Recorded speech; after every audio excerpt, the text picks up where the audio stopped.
বাঁধাকপি মহারানী। অনেক দিন ধরেই ভাবছিলাম এই রেসিপিটা ট্রাই করব, যার জন্য আমি ছোট্ট একটা বাঁধাকপি নিয়ে নিয়েছি। বাঁধাকপিটা ছোট ছোট টুকরো করে কেটে নিলাম। আর এখানে মাঝের অংশটা কাট দিয়ে বাদ করে দেবো, কারণ যদি সেদ্ধ না হয় এইটা, আর এই জন্য এটা বাদ করে দিলাম। এবার সুতো দিয়ে বাঁধাকপিগুলো ভালো করে বেঁধে নেব।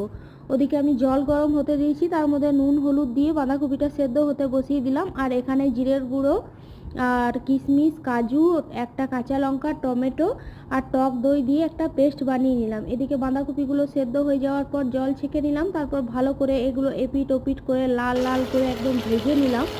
আর ভাজা হয়ে গেলে এগুলো পুরো তুলে নেব।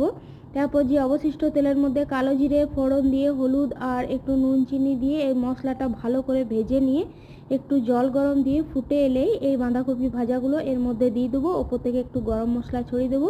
খেতেও কিন্তু দুর্দান্ত হয়েছিল। ভালো লাগলে একটা লাইক করবেন প্লিজ, সাবস্ক্রাইব করে পাশে থাকবেন।